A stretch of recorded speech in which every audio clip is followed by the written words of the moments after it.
Luego de 2 años de relativa calma, en los últimos meses el Ministerio del Interior volvió a estar en el centro de la polémica. El primer semestre del año arrojó un aumento marcado en las cifras de homicidios. Hubo 39% más que en el mismo periodo de 2021. Y el inicio del segundo semestre no dio mucha tregua. Julio cerró con 37 homicidios, o sea, 21 más que en junio y 12 más que en julio del año pasado. En los últimos días, además, se sumó el caso de Sebastián Marcet, un uruguayo señalado como narcotraficante que estaba preso en Dubái y a quien el gobierno de nuestro país le expidió el año pasado un pasaporte que le permitió evitar la deportación. El trámite se realizó por medio de Cancillería y Ministerio del Interior. El pasaporte se aprobó el 28 de octubre de 2021 y con él en la mano Marcet obtuvo la libertad en enero de este año. En marzo, Interpol libraba orden de captura internacional contra Marcet con una alerta código rojo a solicitud de Paraguay, donde se había desbaratado su organización en la mayor operación contra el narcotráfico realizada en ese país. Y más recientemente, en Colombia, se acusó a Marcet como uno de los responsables del asesinato en ese territorio de un fiscal paraguayo que indagaba a grupos del crimen organizado. Si bien el gobierno ha respondido que a Marcet se le entregó el pasaporte porque cumplía con los requisitos legales vigentes y que además se están preparando modificaciones a la norma para evitar situaciones similares en el futuro, la discusión no se apaga al punto de que el lunes próximo tendrá lugar una interpelación por este tema. Bueno, sobre estos asuntos es que vamos a conversar en los próximos minutos con el ministro del Interior, Luis Alberto Heber. Ministro Heber, buen día, gracias por acompañarnos. Buen día, Emiliano, realmente es un gusto estar acá. Una aclaración antes de seguir. Esta entrevista fue gestionada hace tiempo, ¿no? Yo no sé cuánto hace, un par de semanas o 10 días aproximadamente. En ese momento todavía no estaba fijada la fecha de la interpelación. Se hablaba, de la interpelación, pero no se sabía que iba a ser el lunes. El lunes es lo que muchas veces me inhibe de hablar aquí para no adelantar respuesta a los legisladores por respeto. No olvidemos que yo tuve 35 años en el Parlamento, tengo mucho respeto por él, por su actividad, por su función de fiscalización. No me parece justo que a la oposición le responda desde la radio cuando tengo una instancia de varias horas seguramente el lunes. Con todo respeto y con cariño y estima, Emiliano, muchos de los temas que seguramente se están preguntando la población y ustedes como periodistas, no voy a profundizar porque tengo que profundizar en el Parlamento. Eso lo entiendo. Cuando ayer confirmamos la entrevista, era obvio que este tema iba a estar. Supuse que al confirmarse podíamos hablar algo, por lo menos, algunos puntos por lo menos del tema. Sí. Entonces le consulto y veamos, a ver hasta dónde puede llegar usted, ¿no? Muy bien. En este caso, la expedición del pasaporte a Sebastián Marcet, que se concretó, decía yo, en octubre del año pasado, cuando estaba preso en Dubái. El caso ya generó una primera polémica en marzo, cuando lo divulgó el semanario Búsqueda, pero en las últimas semanas se volvió, digamos, más candente cuando se fue conociendo el peso que Marcet tendría en el narcotráfico internacional, y todavía mucho más hace días, cuando en Colombia se lo señaló como uno de los ideólogos del asesinato de un fiscal paraguayo ahí, en ese país. Entonces, una pregunta así muy general es, ¿qué reflexión le deja a usted esto que ocurrió con ese pasaporte? Bueno, lo primero es que resulta raro que en materia internacional Colombia, creo que es un artículo de un diario, ¿no? Que retuiteó el presidente electo de Colombia, que el presidente ya asumido, ¿no? Ya en el cargo. Sí, bueno, electo y asumido. Y en funciones, Petro lo retuiteó y por lo tanto terminó generando una noticia que la amplificó producto de sumarse un poco a las dudas.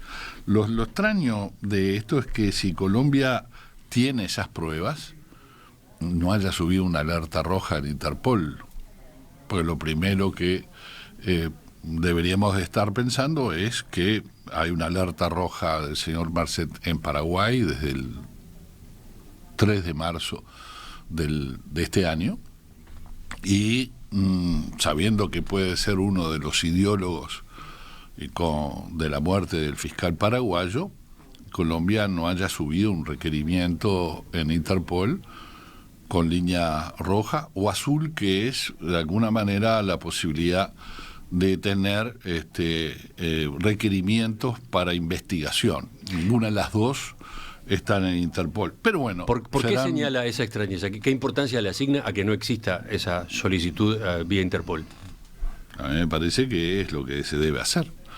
Si nosotros tenemos pruebas de acá, en Uruguay, sobre algún delito a nivel internacional, lo primero que hacemos es que por vía Interpol poner la alerta roja y avisar a Interpol a nivel mundial de que está requerido la persona que de alguna manera subimos los datos a nivel internacional. Entonces me parece que es muy claro. Pero bueno, es un trascendido de prensa que ha generado un retweet del señor presidente, actual presidente, y que no está en el mundo formal de las investigaciones policiales. ¿A qué está aludiendo usted o qué sugiere usted? Que como que el caso Marcet se infló artificialmente en base a una acusación que todavía no tiene suficiente sustento. Digo porque ese dato forma parte de todo este contexto de las últimas semanas. Es un dato fuerte, ¿no? Es un dato extraño.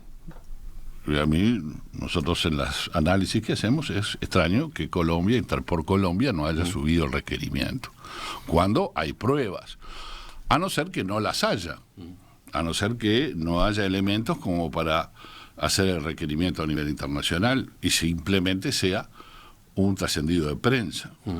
No lo sabemos. Puede ser.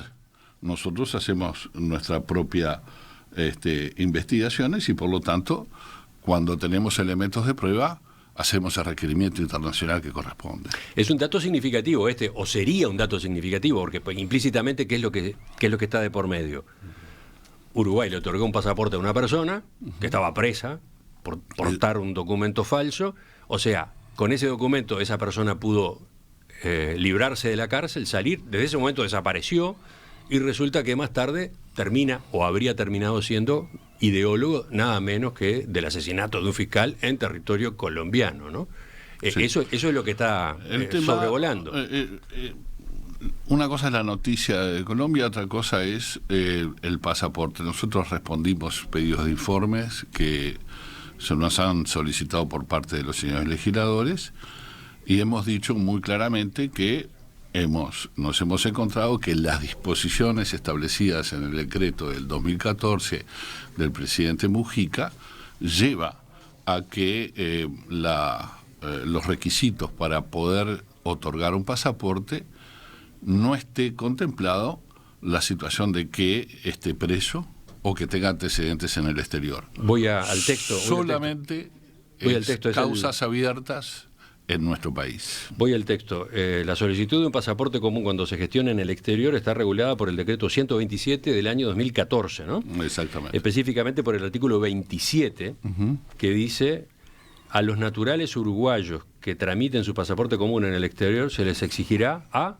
cédula de identidad uruguaya o en su defecto pasaporte, b, aquellos que no posean esa documentación deberán realizar los trámites que la administración prevé como operativo pasaporte, etcétera. C, información de antecedentes judiciales en el Uruguay a los mayores de 18 años o en su defecto consulta a la filial Interpol respectiva o prueba testimonial en la que deberá constar declaración de por lo menos 2 personas de conocimiento de funcionario consular y a satisfacción de este.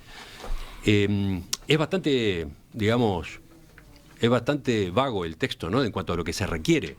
No, pero sobre todo se saca lo que establecía el decreto anterior, que era el año 93, y vuelvo a decir, hasta que no sucedió esto no pudimos percatar estos cambios, en donde expresamente en el decreto del año 93 se solicitaba antecedentes del país en donde se está residiendo, donde estaba solicitando. Si hubiera estado vigente el del año 93, no se podía dar el pasaporte al señor Marcet. Se puede dar el pasaporte al señor Marcet producto de que está vigente el 2014, que no exige antecedentes en el país donde se está solicitando. Si tuviéramos que tener en el año 90, si estuviera vigente el decreto del año 93, naturalmente no se le podía otorgar porque el señor está preso. Entonces no solamente tiene antecedentes, sino que está preso por una falsificación. Vayamos por partes. Entonces acá, en Uruguay, no tenía causas abiertas, no tenía alerta roja de Interpol, por lo tanto, desde el gobierno se afirma que había que darle el pasaporte, que no hay forma de evitar el pasaporte. Había otra instancia que existe en nuestra legislación, que es la posibilidad de dar un pasaporte para no indocumentar a una persona uruguaya en el exterior, que es un pasaporte de un viaje, ¿no? Que es simplemente para poder volver a su país. Pero ¿Por qué no se fue por ese camino? Porque no se solicitó por ese camino, y porque el producto de esa situación es que el decreto 2014 claramente habilitaba al señor Marcet a poder sacar el pasaporte en forma permanente. Pero a ver, trascendió que 3 meses antes, por lo menos en agosto de 2001, los investigadores uruguayos habían comenzado a colaborar con la DEA en un operativo encabezado por la Secretaría Antidrogas de Paraguay, incluso que en mayo habían dado información a la policía paraguaya para otra investigación. Esto que estaba ocurriendo en el Ministerio del Interior, que también incluye la Dirección Nacional de Identificación Civil. No quiero cortarte, Emiliano. ¿Eso no cuenta? No te quiero cortar. Ahora estamos entrando en la interpelación, que, como dije al principio, me parece más justo que los señores legisladores de la oposición, que seguramente preguntarán estas cosas en sala, en un ámbito de representación popular como la tienen los legisladores, los senadores de nuestro país, yo informe cabalmente todos estos interrogantes, y hasta acá fui. ¿Por qué? Y bueno, porque yo respeto ese ámbito parlamentario, y me parece que es el ámbito republicano de fiscalización y de rendición de cuentas que tenemos responsabilidades hoy de conducción en el Poder Ejecutivo. El resumen es que esa otra investigación no formaba parte de los archivos, de que para tomar la decisión había que basarse estrictamente en lo que dice el decreto. Yo tengo una gran admiración por ti, Emiliano, con tu capacidad de preguntar y darle vueltas para poder lograr lo que me he impuesto, que es, por supuesto, esperar a la instancia parlamentaria.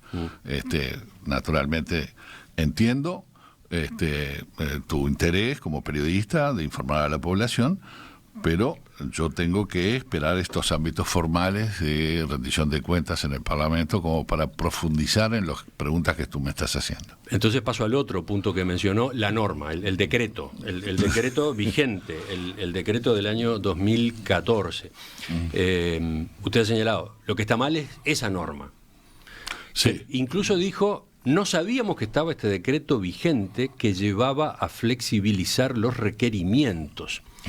¿Por qué dijo eso? No sabíamos que estaba este decreto vigente. Porque cuando llegamos al ministerio lo que queremos es justamente bajar los homicidios, las rapiñas y los hurtos y la vigilancia y la violencia doméstica. No me dedico a mirar todos los decretos, que son miles, después de 15 años de gestión del Frente Amplio, en donde seguramente hay muchos decretos que se pueden modificar. Pero voy a que... Esta situación es una situación que si no se daba, si no aparecía esta situación, no lo podíamos haber advertido en la modificación del mismo. Hubo modificaciones a este decreto del 2014, sobre todo con personas que tienen discapacidad y... A eso iba. Y esta situación... Ayer Búsqueda hizo notar que a comienzos del año pasado, o sea, antes de que apareciera el pedido de este pasaporte de Marcet, el Ministerio del Interior realizó modificaciones a este decreto a pedido de la Institución Nacional de Derechos Humanos. Exactamente, discusión que se viene prolongando desde el 2019, que nosotros heredamos, que se resuelve en nuestro periodo. Era una discusión que hacía años se venía dando en la Cancillería y en el Ministerio del Interior. Es por eso que se toca y termina de concluir esa discusión y la modificación en estos aspectos que tiene que ver en este decreto, pero no era algo que tuviera prioridad y tuviéramos arriba de la mesa, sino que heredamos esa discusión. Está bien, pero lo que informaba Búsqueda ayer es que no solamente se modificó el artículo que cuestionaba la Institución Nacional de Derechos Humanos, sino también otro.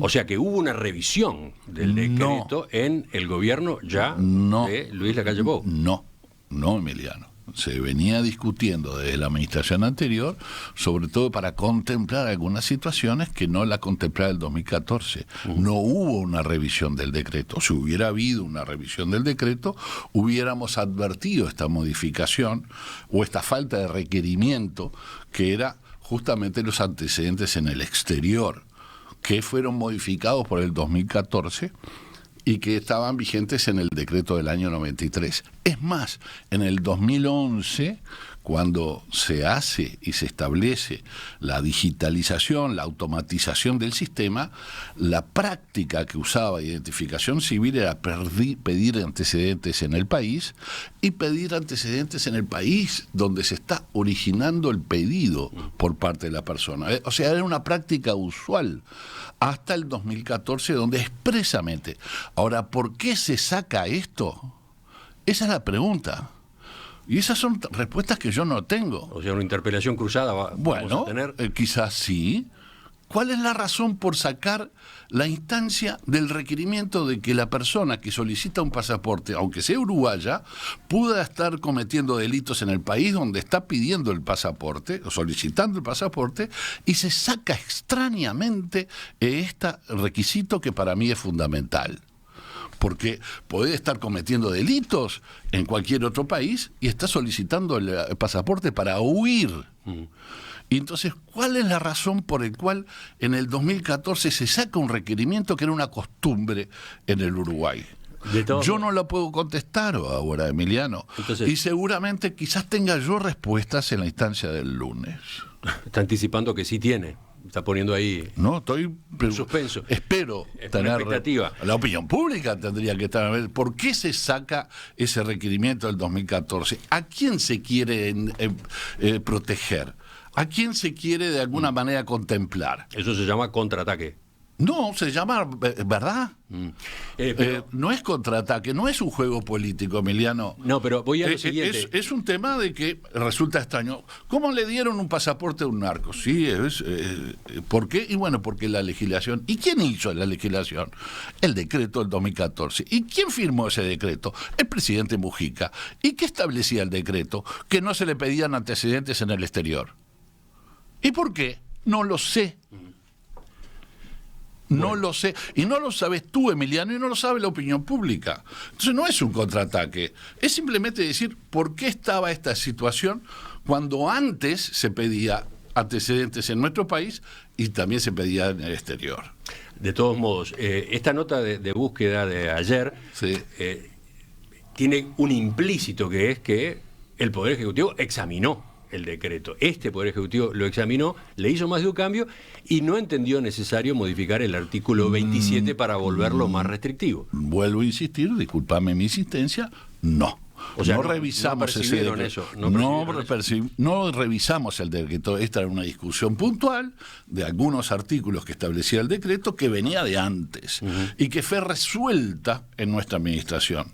Pero no era una actitud de revisión del decreto, sino contemplar algunas situaciones especiales, como gente que tenía discapacidades y situaciones puntuales que no contemplaba el decreto. Entonces, por lo tanto, era una discusión anterior que no generaba la revisión de todo el decreto. Si hubiera sido así, hubiéramos advertido esto y nosotros nos afiliamos a la tesis del decreto 93, tanto es así que vamos a modificar, estamos ultimando detalles para, hace ya tiempo, desde que sucedió esto, a modificar el decreto para que volvamos a la instancia en donde se le requieran antecedentes, causas abiertas en nuestro país, causas abiertas, y también antecedentes en el país donde se está solicitando el pasaporte.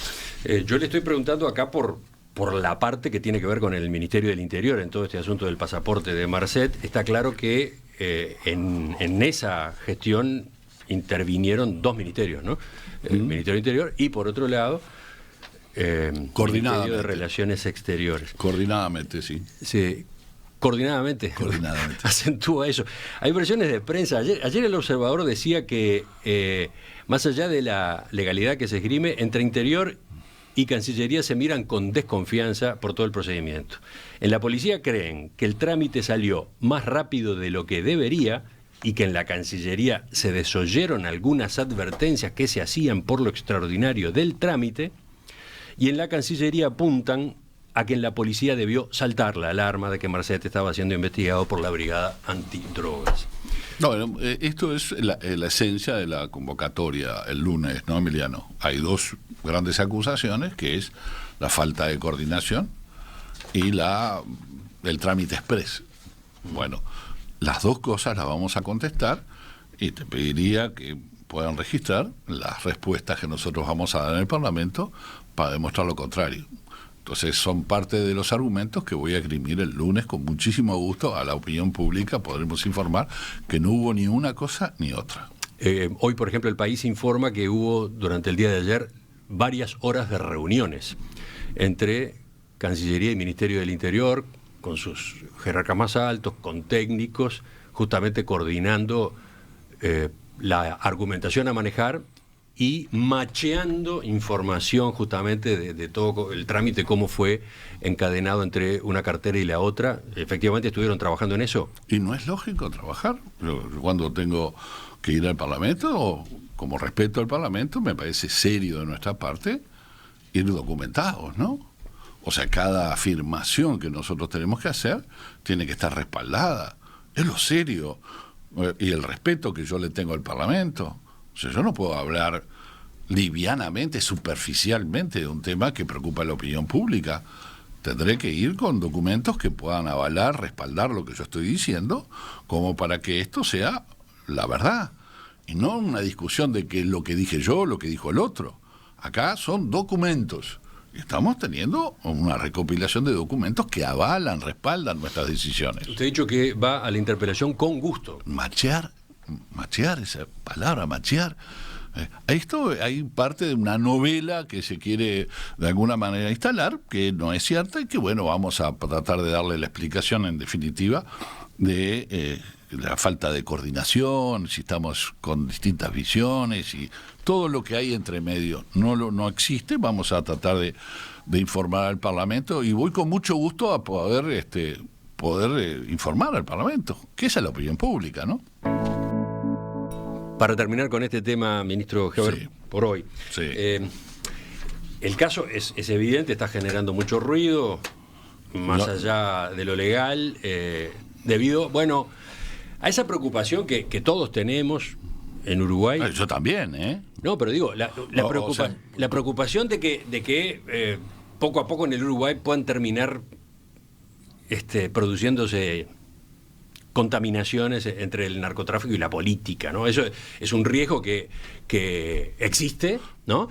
Y que está latente acá sobrevolando en buena parte del debate en el que estamos metidos, ¿no? No lo veo así, Emiliano, disculpame que discrepe un poco, digo, que tiene que ver la política y el narcotráfico. Acá hay un agujero. Porque se señala con preocupación la facilidad con la que se consiguió un pasaporte en esas condiciones, en un trámite que además fue muy rápido, todo eso, ¿no? No fue muy rápido y veremos un poco esas instancias, pero sin perjuicio de eso, a mí me parece bastante indignante que se le pudo haber dado al señor Marcet el pasaporte y esa misma indignación es la que tiene la gente. Digo, pero ¿cómo le dieron el pasaporte a este señor?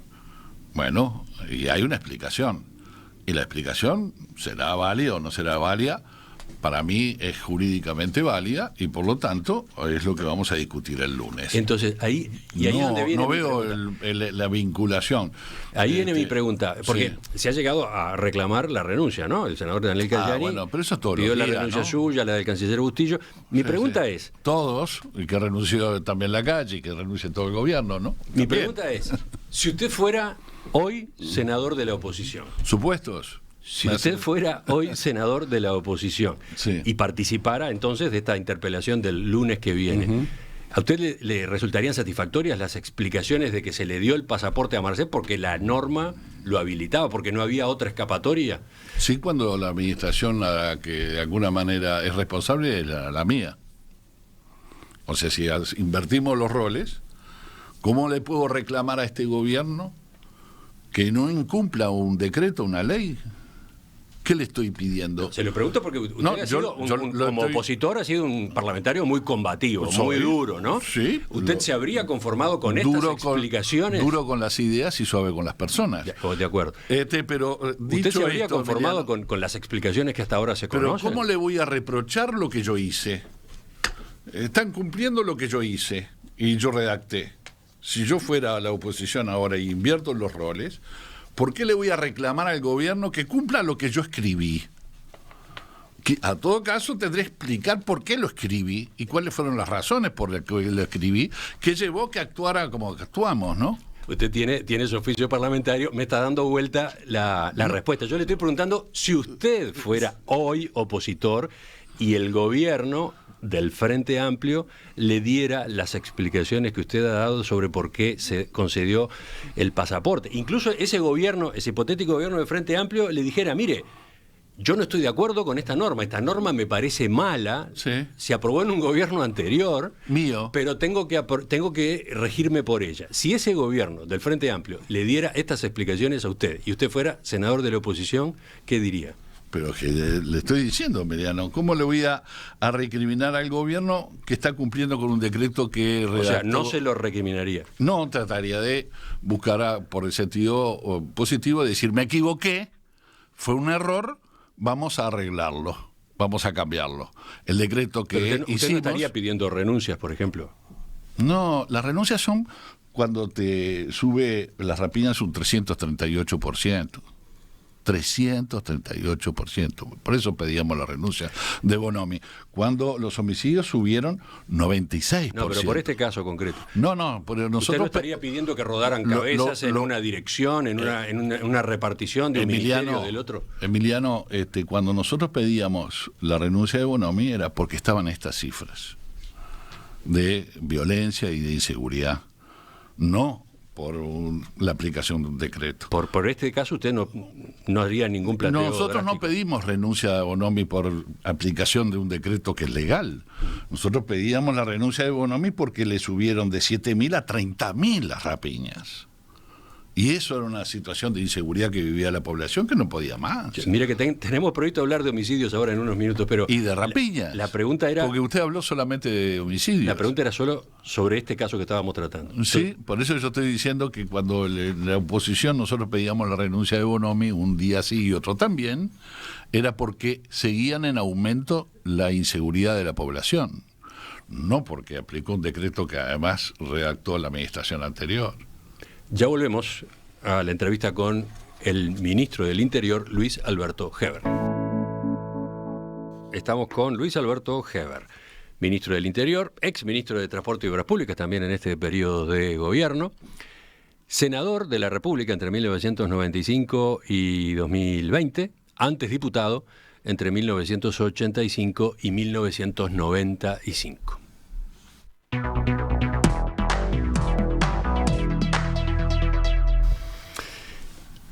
Vayamos a otro tema, ministro, que tiene que ver con su cartera y que ha estado en la agenda, sobre todo hace algunas semanas. Recordemos, el gobierno ha tenido en sus primeros meses de administración como un logro la mejora en los datos de la seguridad pública, pero este año las cosas se han complicado, especialmente en cuanto a las cifras de homicidios. El primer semestre tuvo 188, o sea, 39% más que en el mismo periodo de 2021. Y el inicio del segundo semestre no dio mucha tregua. El mes de julio cerró con 37 homicidios, 21 más que en junio y 12 más que en julio del año pasado. Incluso a comienzos de agosto hubo una racha complicada en un fin de semana de 7 asesinatos. Este tema se discutió con usted en el Senado, en régimen de comisión general, ¿no? En junio. Pero bueno, ya ha pasado un tiempo. Hoy, al día de hoy, ¿qué evaluación hace de toda esta situación? Lo primero que tenemos que razonar en esto, Emiliano, es que la medición del estado de situación de un país no se hace mensualmente, ni trimestralmente, ni semestralmente. Se hace anualmente, porque es el periodo suficiente como para evaluar si estamos en una situación de violencia endémica, como dice. La Organización Mundial de la Salud entiende que hay violencia endémica cuando hay más de 10 homicidios anuales cada 100.000 habitantes. Eso significaría que anualmente, no mensualmente, anualmente pasaríamos los 350 homicidios por año. Bueno, eso es lo que no ha sucedido en el Uruguay. O sea, el año pasado hubieron 300. ¿Es alto? Sí, claro que es alto. Pero no es violencia endémica. En el 2020 hubieron 338. Es alto, claro. Venimos bajando, ¿no? Y en el 2019, 393. Ahí hay violencia endémica. O sea, último año del gobierno del Frente Amplio. A ese señala usted. Lo estoy diciendo porque son datos. Datos matan relato. Ahora, si se quiere medir esto por semana, o por mes, o por trimestre, estamos cerrando, porque no es lo correcto. Lo correcto es hacer una revisión anual. Yo estoy adelantando semestralmente y trimestralmente para ver cómo vamos. Y tuvimos un mal semestre. Un mal semestre que no quiere decir un mal año. Veremos cómo sigue el año.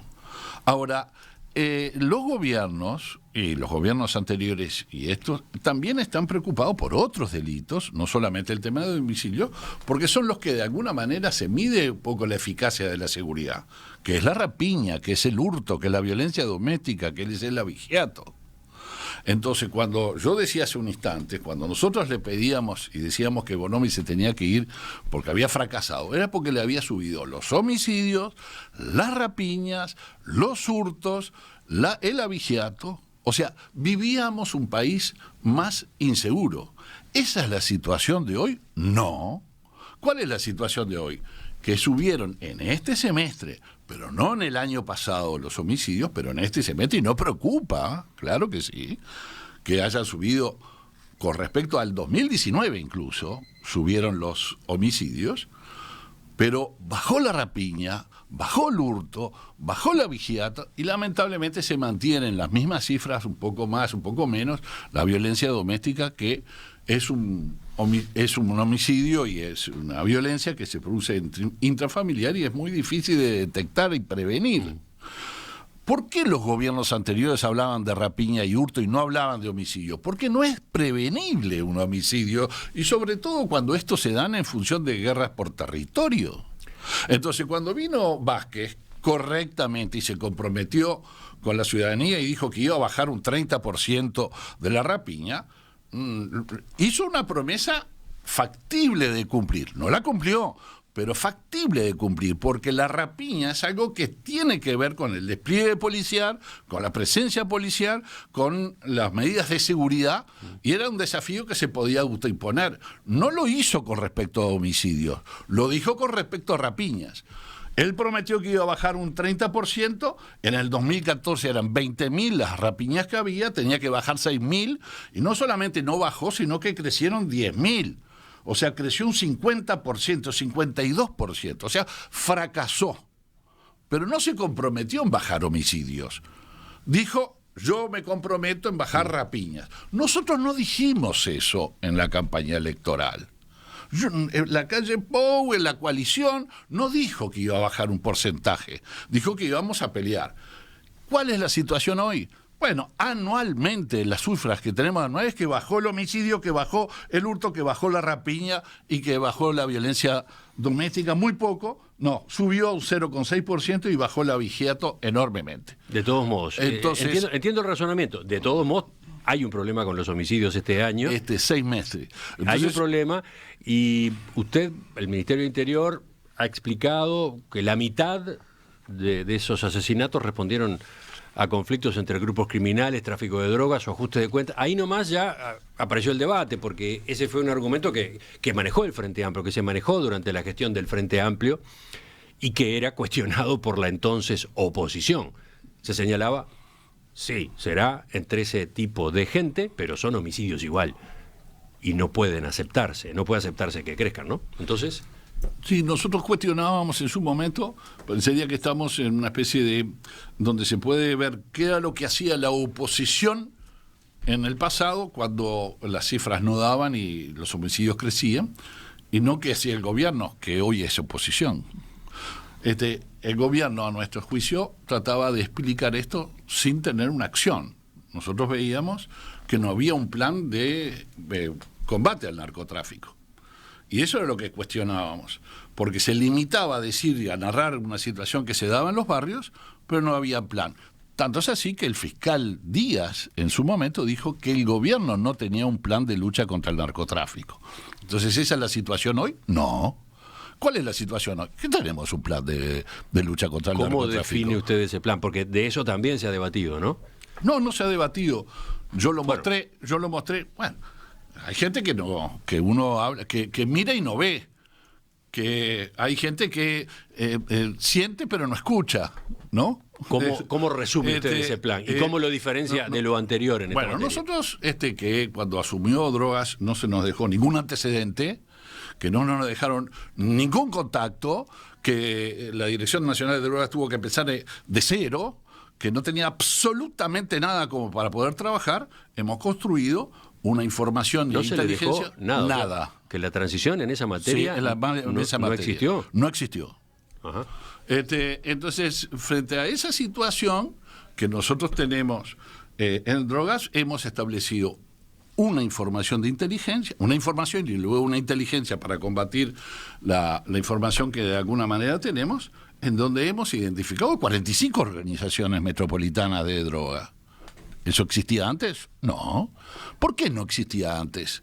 Porque se había sacado las brigadas antidrogas en Montevideo y Canelones.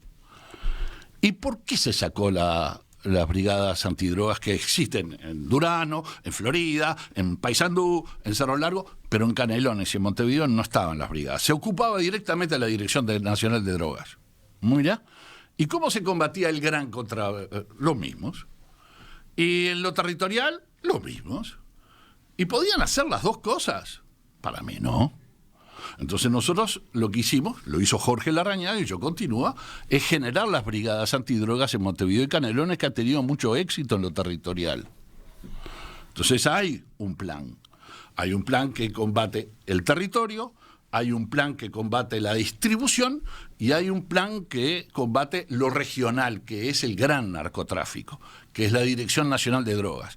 Por eso yo me fui a hablar con el ministro de Seguridad en el Brasil, por eso me fui a hablar con el ministro del Interior de Paraguay, por eso fui a hablar con Aníbal Fernández en Argentina y por eso fui a hablar con Zully Rolón, que es la Senat, que es una Secretaría de Estado de Combate al Narcotráfico en Paraguay, que tiene independencia del Ministerio del Interior. Y son toda gente que nos da información porque tenemos que tener un plan de combate y una inteligencia en la región, que no teníamos cuando asumimos. Ahora, en el corto plazo, ese plan que usted describe de esa forma, en su aplicación, sí, ¿está provocando más homicidios? Bueno, el combate a la droga, lo que en lo territorial lleva a sacar droga, a sacar dinero, a cerrar bocas, y eso genera una situación de disputa y mayor disputa por territorio, lamentablemente. ¿Cómo maneja, cómo responde ante esa contradicción, ante esa paradoja? Eso, lamentablemente, es parte de la ley del mercado, donde se juegan lamentablemente vidas en esta situación. Se está atacando a consumidores en algunos barrios para que no entren a comprar una boca. Y eso no existía antes. Se está asustando a la gente que pueda venir a comprar una boca de pasta base. Y hemos tenido el récord de cierres de boca de pasta base, en donde tengo cifras que son realmente muy buenas en el combate territorial. Entonces se puede decir que nosotros no estamos teniendo una acción y un plan. A ver, claro que no. ¿Cuáles son las cifras que tiene? El ministro, le cuento a los oyentes, ha venido con varias gráficas y tablas. Pueden mirarlo por la televisión. A ver. No, acá no encuentro la de las bocas, la voy a encontrar. Lo que sí es cierto, nosotros estamos en este año cerca de más de 200 bocas pasta base. Espere que yo le voy a dar la cifra exacta. A ver, ponemos un corte, así termina de encontrar esos papeles. No importa, dejen quieto. Yo voy a ir viendo. Esa situación que generó y que genera realmente una buena resultados en lo que es el combate, también se refleja en el gran narcotráfico. Nosotros hemos pegado duramente a grandes ingresos de mercadería, sea de marihuana, de bosca de cocaína y de pasta base en todo el país. Y realmente eso ha tenido un éxito. Quemamos 8 toneladas de droga el año pasado. O sea, nosotros tenemos un éxito en ese plan que venimos estableciendo.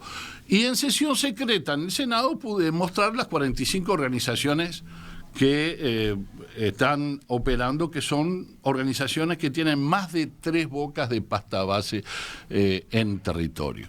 Ahora, mientras tanto, ocurren los enfrentamientos entre bandas. Sí. Y pasa que en algunas zonas, por ejemplo, de Montevideo, los tiroteos, los intercambios a balazos, son una realidad casi que de la vida cotidiana, ¿no? Sí. Un caso reciente que fue muy impactante y del cual nos ocupamos acá en Perspectiva fue el de Micaela Pereira, ¿no? 29 años, madre de 4 hijos. El viernes 5 de agosto de noche, cuando iba a tomar el ómnibus para dirigirse a su trabajo, quedó en medio de un tiroteo en el barrio Marconi y murió baleada. Y junto a ella, además, cayó un joven de 25 años, también mortalmente herido. A propósito de este caso, acá en Perspectiva conversamos con el hermano de Micaela, Winston Pereira, que esta semana, después de una movilización de vecinos de Marconi en reclamo de más seguridad, describía el panorama de esta manera. No se ha hecho justicia, pasan los días, siguen como si nada. Los muchachos allí andan con el arma en las manos, en el barrio, variándose, y bueno, y como que nos intimidan, ¿viste? Los vecinos se quejan de que tienen que estar permanentemente en alerta y que, en definitiva, falta la policía allí en Marconi. ¿Qué responde usted?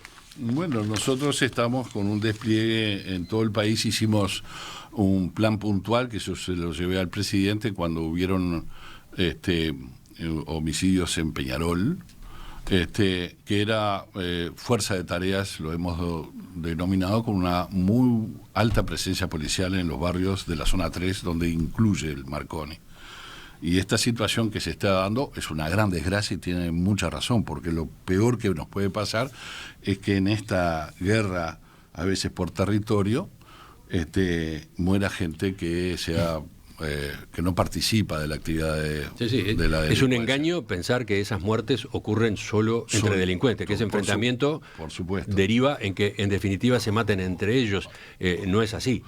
Primero, no debería ocurrir que se mataran entre ellos y segundo, muchas veces esos intercambios terminan con muertes de gente que no tiene nada que ver, con muertes o con heridos, ¿no? Con discapacitados, etcétera. Hubo en el Peñarol aquella indignación natural que se dio en el barrio cuando mataron al almacenero, ¿se acuerdan? Un domingo que fue realmente indignante. Hubo el trabajador que iba en bicicleta por una rapiña, que era buscando conseguir elementos para ir a comprar droga, que los agarramos a todos los que son culpables de esta situación y estamos haciendo la investigación para buscar los culpables de este tiroteo que llevó la vida de estas 2 personas, de donde tienen toda la razón del mundo la gente en reclamar justicia y seguridad. Reclaman justicia, pero además reclaman acción policial, porque dicen, nosotros estamos este barrio hablan de niños incluso, o de adolescentes armados, que tienen la realidad de varios adolescentes armados que se pasean por la calle con sus revólveres, que amedrentan, que amenazan, y entienden que sobre ellos no se está actuando, no se está tomando de parte de la policía. Yo no puedo pretender el operativo que tendría que hacerse. Yo no puedo pretender, Emiliano, que la gente esté en conocimiento, porque muchas de las actividades que nosotros hacemos no son públicas, porque si fueran públicas advertirían a la delincuencia de lo que estamos haciendo como investigación. Policías encubiertos que están siguiendo, que están generando los elementos de prueba que la justicia requiere como para poder formalizar y luego condenar. Entonces nosotros no estamos en una actitud pasiva. yo decía hoy las bocas de pasta base son 1.152 bocas que en el 2021 hemos cerrado. Ahora encontró el Sí, dato. bueno, me lo alcanzaron, no es un dato muy científico, como verá, pero el apunte me lo alcanza justamente gente del ministerio que nos acompaña y que me asiste en este nivel de información. Ahora, los vecinos reclaman todo otra cosa, reclaman que a ellos, que no tienen nada que ver, se los proteja a ellos. Por supuesto, y es nuestro deber hacerlo. Y tienen razón en pedir, Emiliano, eso. Ahora, cuando cerramos una boca de pasta base, baja la rapiña, baja el hurto.